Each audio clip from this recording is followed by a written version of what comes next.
Out here in Sterling, Colorado, people still wave when you pass by. Neighbors know each other by name. This is Made Local Glass Edition. In this quiet town over on Front Street, there's a local shop that's been keeping homes clear and bright since 1985. All American Glass was started by a husband and wife team, Ken and Terry. Over the years, one of their employees, Lucas, learned the trade, moved away for a while, and eventually returned to buy the business. Today, we're going behind the glass with Lucas and his glass Padawan, Jordan. We catch up with them doing some shop work on the table. Jordan doing a patio door, and Lucas is swapping out a piece of lammy for a piece of tempered in this loader door. Let's talk to both of them. What are your favorite jobs when they hit the table? Do you like stuff like this, or do you prefer windows? And I like stuff like this more than windows. I think windows, it's kind of a square, flat piece of glass, and it's kind of monotonous. We're always doing flat, square pieces. So when it's something different than something plain square cut, yeah, I like it a little more. And with us being such a small shop, we got to be so diversified that it's nice to break up the monotony. We're doing something different. I think I like that the most, the variety. Yeah. No, I'm with you. I prefer like the lammy and stuff like that. Yeah, cutting lammy. I would say cutting lammy is probably my favorite to do. Or cutting patterns. Really like cutting patterns. This one here we're replacing laminated with tempered. These are for the county. Do they have to do tempered? They don't have to do tempered, but they're out in the elements and in the wind so much, and like going down the road, that the doors will catch the wind and fling open. So that when they hit the latch, the door will bow and the laminated will snap. Oh. Where the tempered is just so much stronger. Because it is 3/16 or 1/4-inch glass, where yeah. You're laminating it's 1/8-inch chunks. Yeah. Rather than. And the downside is then if it does break, the machine is wide open. But these guys, I think they have like 15 of this same exact machine. So we made a tempered pattern and we stock them. Oh, that's cool. So we typically have 5 or 10. Eric to make them over there, or do you get them? Well, it's Alexia, so it's green, and he doesn't stock that. Oh, okay. So we order them. Yeah. We do a lot of machinery. And I mean, that makes sense. I mean, carry what you need for here. I mean, because if we aren't going to use this, why would Eric keep any of it in stock over there? Yeah. So this isn't right. That is right. It'll fit.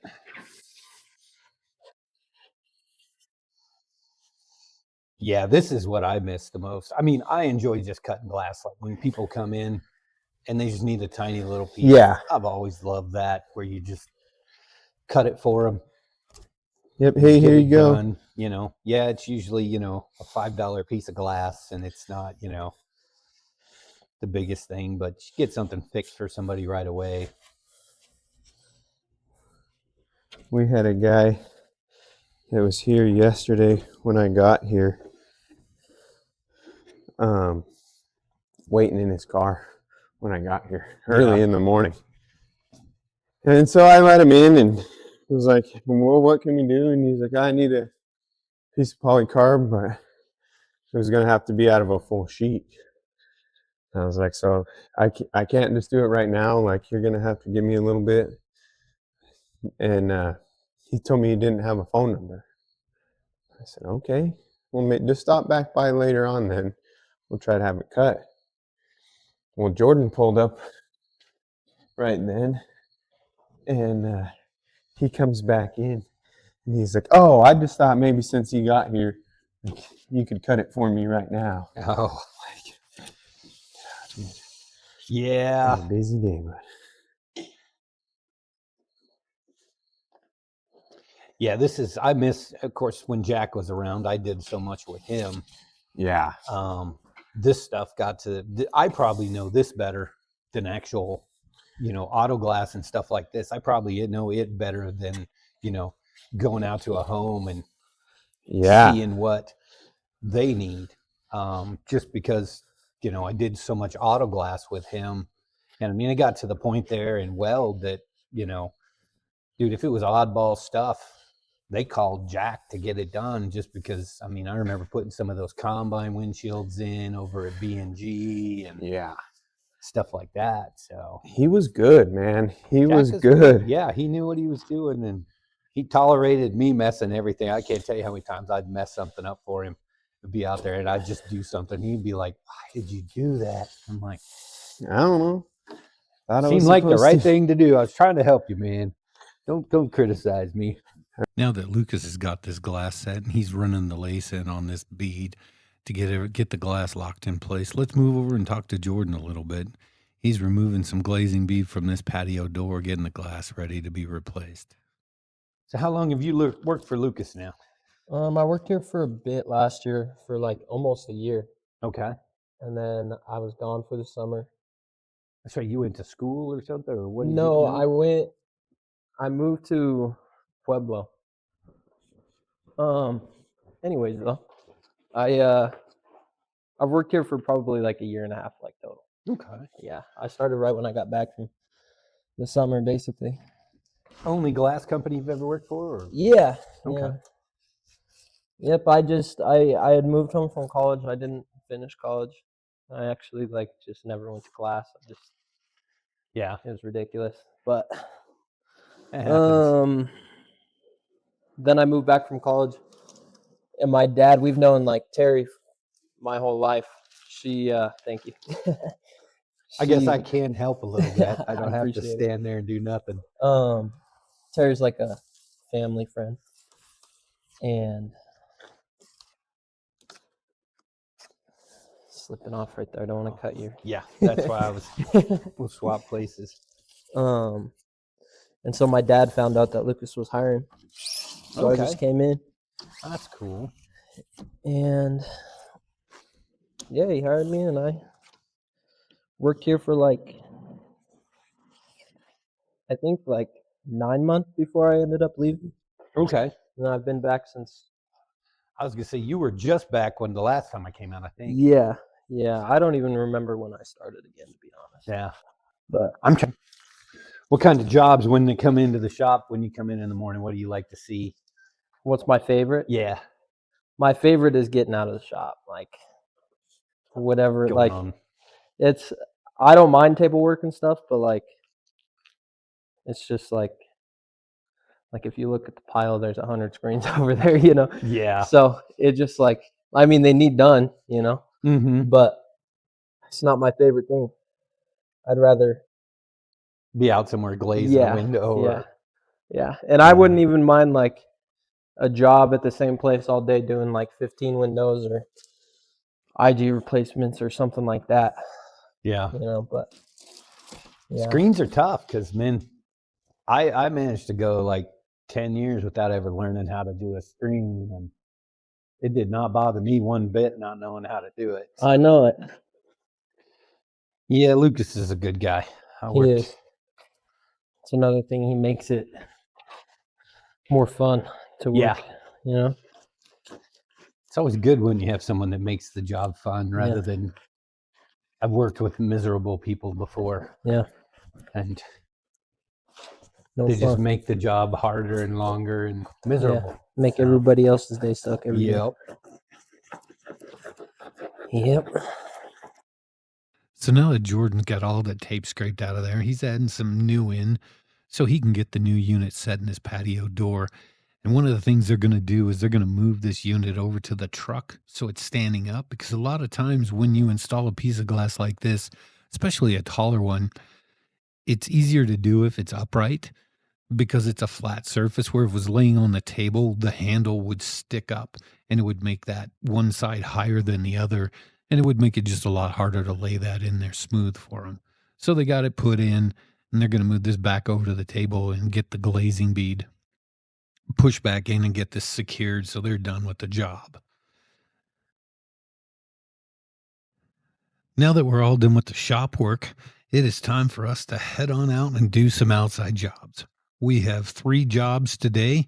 We've got 2 insulated glass units, and one is a single pane glass and a storm door. We've got to put the units back in. So we jump in the trucks and we're heading out.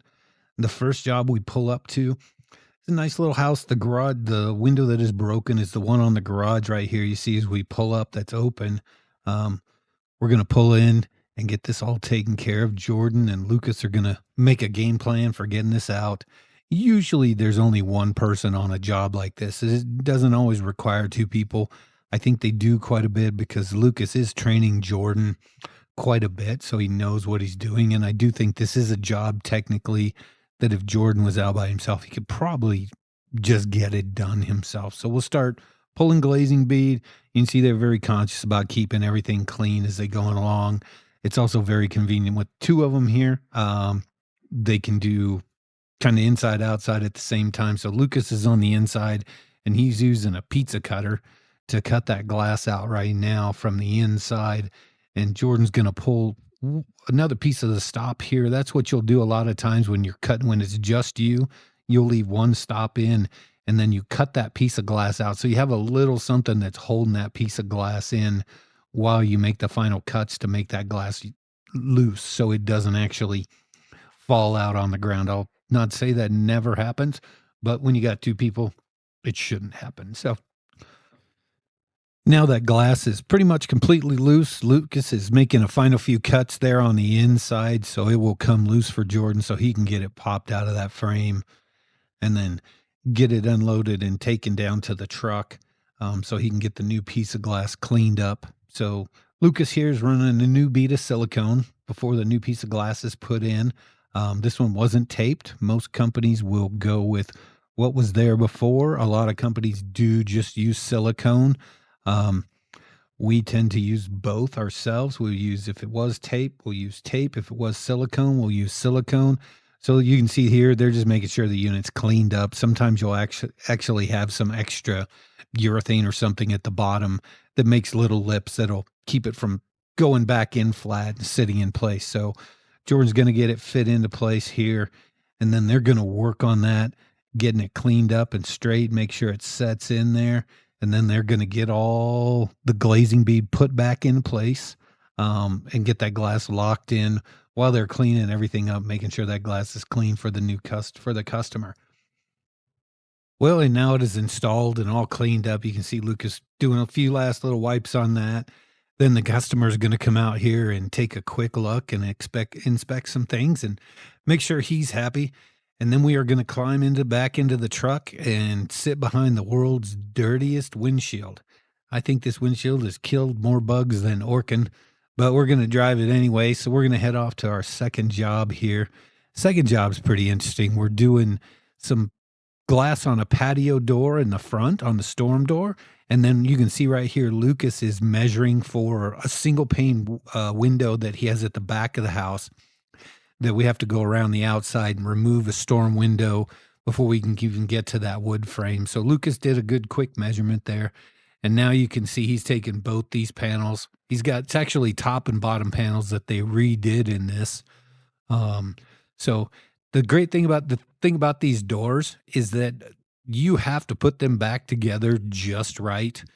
It's like a puzzle. And if you don't know which is which, and I hate to say it in the moment when you're removing everything, you think, oh, I know how to put it back together. But it is kind of a little puzzle thing, making sure you got the right one on the top and the right one on the bottom. And then you always end up switching them. So finally gets everything back in place the way it goes. Make sure the screen's in the right place and it slides up and down. So first thing we got to do is remove that storm window so we can even get to the wood sash right behind it.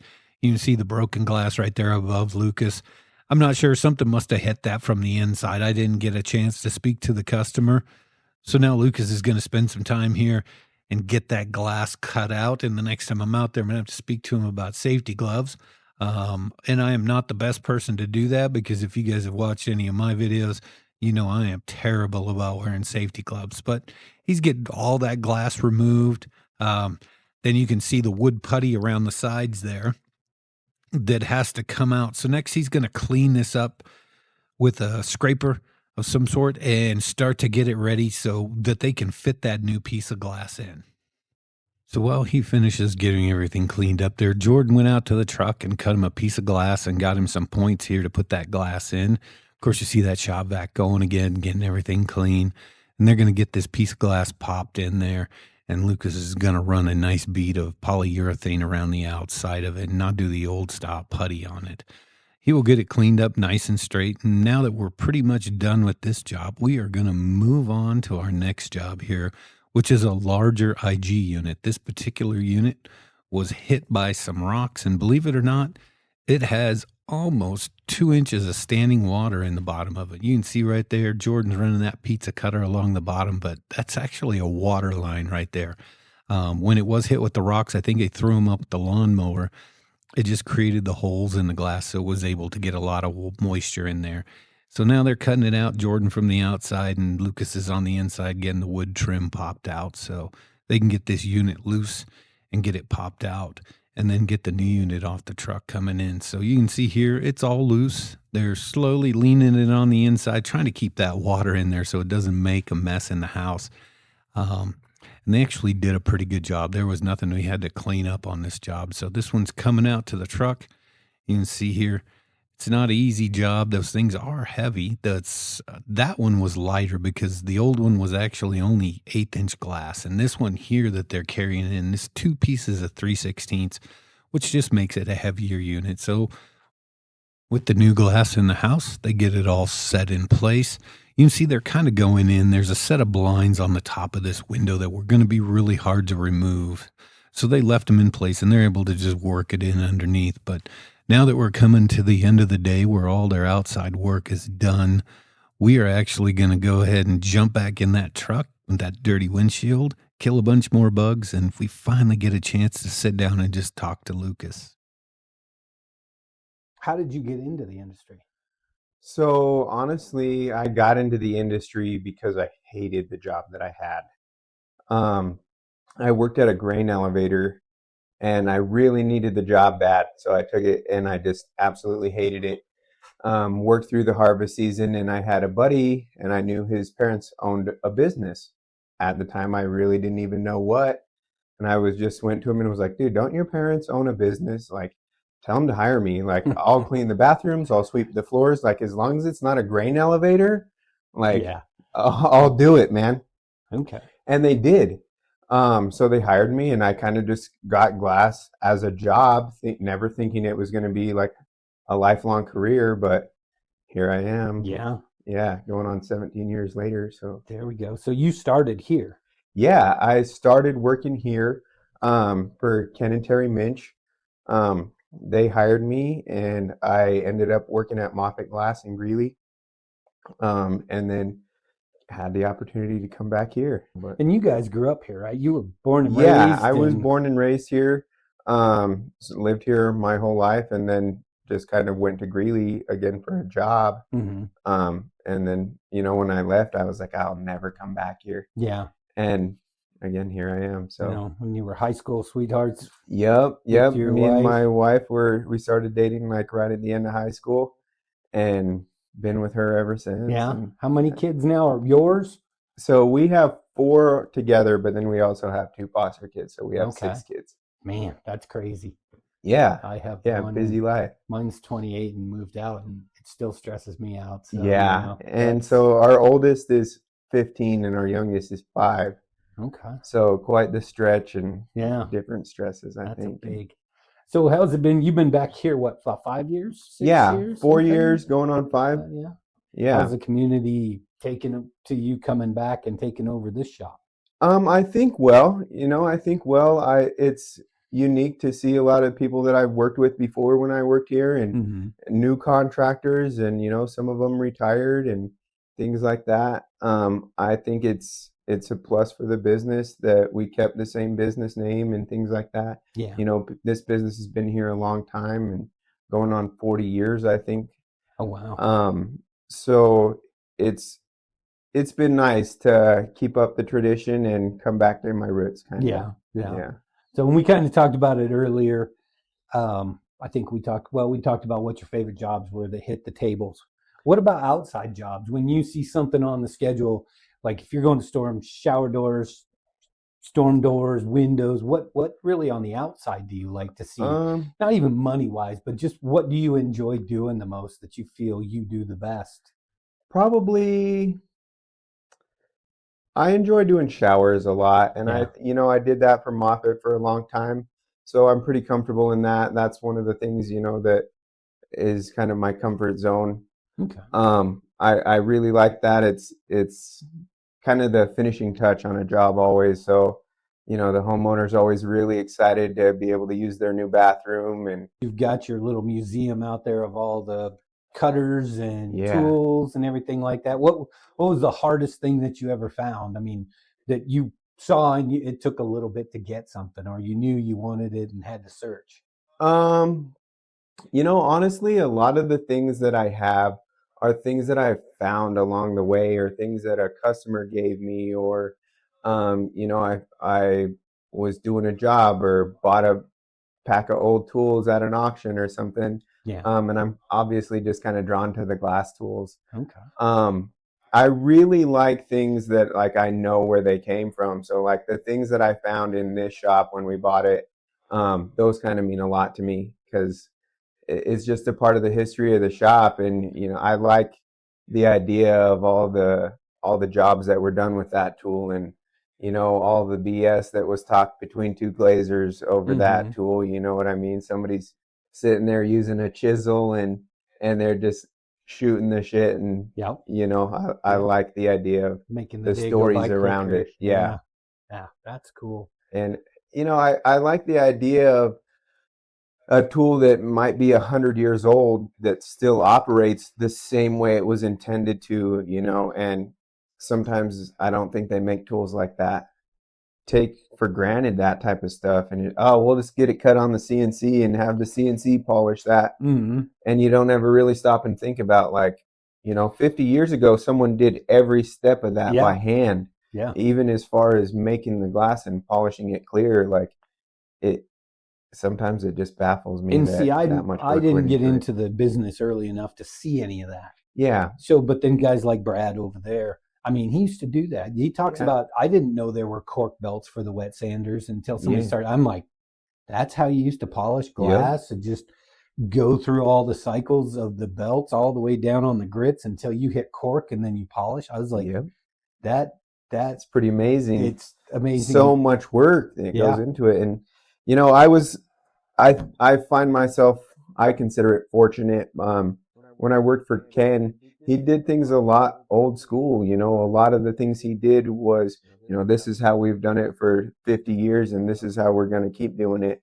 And at the time, I didn't really enjoy that much. But now looking back, I think I was really fortunate, and it gives me a lot more of an appreciation for some of the machines. For what can be done. Yeah. No, I always try, and especially watching guys like Brad and even JD who runs the Loveland shop, some of the hand cuts that they do, and then they polish it out. And I'm like, I hate to say it at times, I'm like, we got a machine that'll do that. You don't need to spend 4 hours, but watching that skill, and I just hope it doesn't go away. People do it. That's one of my favorite things to do, is do pattern cuts on the smaller glass. So. And for instance, right now we have a tabletop that a customer wants, and it's a huge pattern, almost 100 inches long.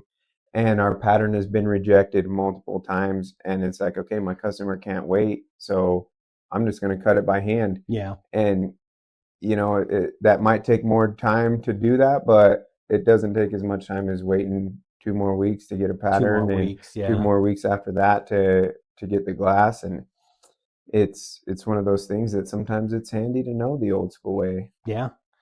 And it does. And I don't think, even like with the digitizer that we have now, where you snapped a picture of it and it's supposed to make it all a JPEG and everything, and then, or not the JPEG, but the correct file to go into the CNC, they just snap the picture and it's done. But, to have somebody like Brad and a lot of the other guys, I mean, Danny and all the other glazers there, to have that knowledge, it's just still kind of unreal. So, Yeah, and it's cool to see even, the advancing in the hand tools and the small tools, the big machines are neat, but even, like a speed cutter. I remember when I first went to Moffat and I was like, wait a second, you don't use a straight edge and a handheld glass cutter? Like the production cutters are just, it was like, Yeah. wow, that's an amazing idea. That's a $5 idea that saved so much time. And for, 500 years, guys didn't do that. No. So, but Yeah, well, it's pretty cool. thank you for having me out today. And, Yeah. Hopefully I'll make something out of this. And Yeah, very cool, man. Thanks for coming out. We sure and appreciate having you. I'll be back, especially since you're so close. It's easy to come here and make Yeah. video. And All right, so now that that's done, I just want to thank everybody, Eric and Mike, both from Moffat Glass, who have kind of given me free reign on doing something like this. What really I am trying to accomplish is just show what makes local glass shops valuable and even more human than anything else. I didn't really want to focus on the work that we do so much. I do a lot of videos like that already, but I really wanted to show the people behind it. Once again, thank Mike and Eric. There are a lot of other people, Keith, Ryan, Brandon. Gosh, I'm forgetting all kinds of names right now. Andrew, Carl, lots of people that don't know they encouraged me, but they really did encourage me to get this kind of done. So I hope you enjoyed it. Please leave me an honest review. Let me know what you'd like to see changed, what you think I could do that would make it better. I'm a big proponent in if you don't get negative reviews, you don't know what to fix. They all can't be the best. So if you do have any suggestions, the way I change things, I'm only going to get better at editing, only going to get better at filming, and I do want to make a lot more of these. So let me know what you think, and can't wait to hear from you.